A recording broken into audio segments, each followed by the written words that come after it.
Last lecture, we looked at the Great Recession and sovereign debt crisis. Now, we will look into what changed, what did not change, and what should be paid attention to 10 years after the crisis. Let's first look at what changed. 10 years later, the economy was again above pre-crisis levels. This is true looking at the real side of the economy as proxied by the Dow Jones Industrial Average Index, and the financial side proxied by the KBW Nasdaq Bank Index. It took a lot longer for the financial system to recover though, as one would expect from a financial crisis, but it eventually did. Wages in Wall Street took a big hit, but eventually started also rising again. Pre-crisis average salaries in the securities industry in New York were close to $500,000. With the crisis, they dropped close to $340,000 a year, but have been on a recovery path since. It is worth noting also that this recovery has been felt much more around the average pay than at the top. CEOs of big banks in 2018 were earning less than they did around 2007 to 2008. The economy did recover, but the recovery has been uneven. Unemployment fell to less than half between 2009 and 2017. But the share of low-wage jobs, defined as jobs in occupations with median annual pay below the federal poverty line of $24,000 a year, increased from 22 to 23.3%, and the median household income was merely above its 2008 level, once adjusted for inflation. There was also a massive increase in inequality. Notice that the share of wealth held by the top 1% increased from 33.7% to 38.7%, while during the same period, the share of wealth held by 9 out of 10 Americans shrank from 28.6% to 22.8%.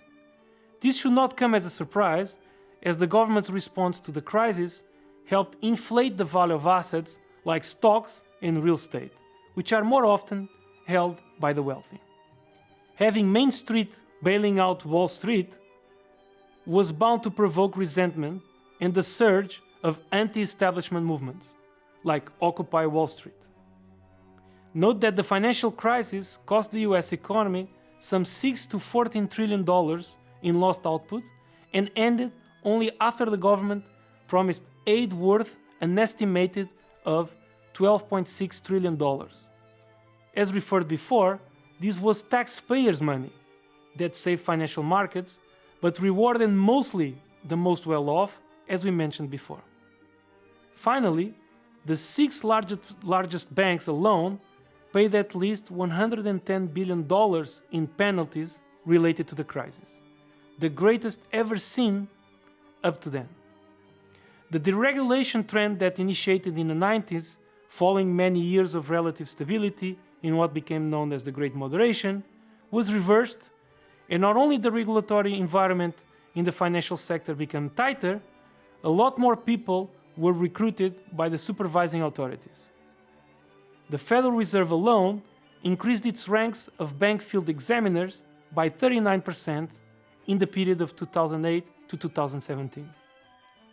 We turn now to what did not change and remain essentially the same after the Great Recession experience. The biggest banks at the time are still big. Analysts argue that the financial crisis highlighted the risk of concentration, but 10 years later, the trend of larger firms is still intact. The 10 largest banks still hold more than 55% of total assets in the financial system. Too big to fail. The idea that a single institution is so big that its collapse can endanger the whole system and thus motivate public bailouts and consequently a propensity to take riskier bets is still a reality. In fact, Phil Angelidis, who chaired the US government's official inquiry into the causes of the financial crisis, told the Wall Street in 2018 that the financial industry was not one to have examined and remade itself in the wake of the crisis. The financial sector is again becoming a bigger piece of the economy, representing in 2018 the same share of GDP as before the crisis. This could translate to future risks for borrowers and consumers in another crisis. Mary Jo White bookended her chairmanship at the Security and Exchange Commission, the entity in charge of supervising the financial system, as a lawyer defending Wall Street executives and corporations. This is just an example of how conflicts of interest abound. Regulations are indeed tougher, but not the regulators enforcing them often come from industries that they oversee. Take as example Robert Khuzami.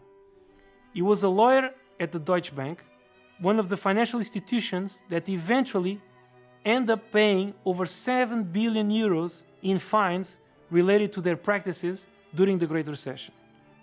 He then leaves and becomes an enforcement director at the Security and Exchange Commission. Then, he leaves and moves to Kirkland & Ellis, one of the world's elite law firms that operates in private equity markets. He then leaves and becomes a US Deputy Attorney in the Southern District of New York, right at the center of the financial district. Worth noting also that in 2016, 94% of all revenue in the credit rating industry was earned by 3 firms. The big 3 credit rating firms, S&P, Moody's, and Fitch, came under scrutiny for assigning favorable ratings to risky debt. Today, these firms still dominate the market and insurers still pay them for their ratings. Finally, it is good to remind ourselves of the role that government institutions had in the onset of the financial crisis. When Fannie Mae and Freddie Mac, 2 big government-backed mortgage institutions, had to be bailed out in 2008, lawmakers promised a reset of US housing finance.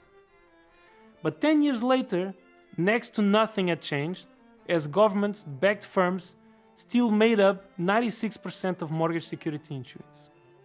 We now turn to the last topic, areas that should be under close watch to prevent future crises. There is the notion that nothing in the financial crisis was fundamentally different from other burst bubble episodes. These episodes typically occur when there is a persistent and large deviation from an asset fundamental value. The fundamental value of a house are the housing services it provides. But things got to a point during the Great Recession where houses being built in the middle of the desert with little to no expectation that anyone would go and live there, just betting on the fact that house prices would keep rising forever. These investments were purely speculative in nature. This is not fundamentally different from what happened with tulip bulbs in the mid-1600s in the Netherlands, where tulip bulbs reached super high prices just on expectations of future price increases, diverting significant resources to bulbs production. Eventually, the bubble burst, leading to a crisis. This is also a message for the future. As Richard Buchstaber, former risk manager at Morgan Stanley and author, once said, people aren't going to be that stupid again. So they find another way to be stupid. One possible example is Bitcoin. Cryptocurrencies like Bitcoin have exploded onto the scene, in part reflecting advances in technology as well as splintering trust in the financial system. These have caught up the attention of regulators, and opinions on the soundness of investments in cryptocurrencies are heavily polarized. My approach to the topic is to ask the same question with respect to any asset. What is the fundamental value of cryptocurrencies? What are the services they provide relative to other currencies? The fundamental difference relates to blockchain technology and the ability to perform anonymous transactions. Does this suffice to motivate the market valuations Bitcoin have experienced? It is hard to defend such a position. especially in light of such high volatility as it has been historically observed. Some authors argue that it can be a hedge against inflation, since Bitcoin issuance is controlled by a central bank waiting to inject liquidity into the system. Regardless, these markets have grown in size and are being watched closely regarding their potential to disrupt the financial system. Another hot topic these days relates to privacy issues. Take pause to think on how having your financial records stolen could impact you. Imagine bargaining with a potential employer with the latter knowing exactly your financial position. You might be pressed to believe that if you have a very poor financial record, they will be more pressed to accept a low offer. Or when bargaining over the price of a house, the seller might ask more money if he believes that you can afford it. Your private information is something that can be used against you. Equifax lost data relative 147.9 million Americans in the 2017 breach. This is around 75% of all working-age population in the US. At the same time, companies have more personal information than ever, and some of the largest data losses to hacks happened in recent years. Another dimension of concern has to do with the growth in student loan debt, auto loans, and credit cards. The first, because unlike other credits, cannot be discharged in the case of personal bankruptcy. The US have a personal bankruptcy legal framework that allows households to discharge debt and have a clean start, but student loans are the only which are excluded. In times of rapid technical change and disruptions in labor relations, where occupations become obsolete with increasing speed, the chance of having thousands of dollars in debt without means to pay it back is increasingly real. The second, auto loans, have been also under scrutiny because it is a market that has seen a rise in the same securitization practices that provided fertile ground for the dynamics we saw with the mortgage crisis. And the third, because it can have an important role in amplifying the death of recessions. If households are very leveraged, they may not be able to smooth a temporary fall in income, thus cutting back on spending and reinforcing the crisis for a lack of demand. Next, let's look at stock market indexes. These are typically used as a risk diversification strategy. If you believe the pharmaceutical sector is on the rise, it makes sense to invest in the bundle of companies that represent the bulk of business volume in the sector, as opposed to invest in any company in particular. Or if you have no prior or on any sector's performance in particular, you can typically bet on a buy and hold long-term strategy in an index that reflects the bulk of the economy, such as the Dow Jones. This strategy relies on the empirical fact that economies, through time and across the world, tend to grow over time, ensuring a relatively safe return on your investment. But today, there are more than 3 million equity indexes worldwide, compared to about 52,000 listed companies, raising questions about the risks investors are taking on, knowingly or otherwise. This disconnect between value perceptions and expectation valorizations is fertile ground for more bubbles. America's mortgage crisis created a glut of foreclosed homes for sale. Big investors like Blackstone Group swooped in to buy and rent them out, creating a new class of American renters. This, on one side, helps make labor markets more flexible and help adjust to geographical changes in job creation and destruction. But since housing is so important in household portfolios, changes in their prices can have significant macroeconomic effects, as we learned during the Great Recession. With such significant part of the market in the hands of a few number of companies, there is the possibility that these may exploit their market power and create trouble in the future. As we saw before, consumer debt is creeping back up, and not just in the form of credit card debt, with the consequences that we referred to. But so is complexity.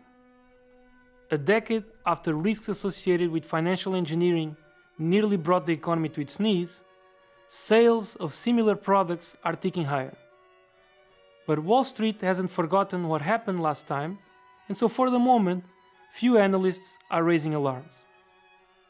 Carl Icahn, one of Wall Street's most successful investors, is credited to have said, referring to these new instruments, that "I don't believe it's safer. As they say, a rose by another name is just a rose that also goes for risky, often completely misunderstood derivatives." There was also the idea that the next crisis could be different. A lasting legacy of 2008 meltdown was the sharp rise in US debt, incurred to backstop the financial system as investors fled.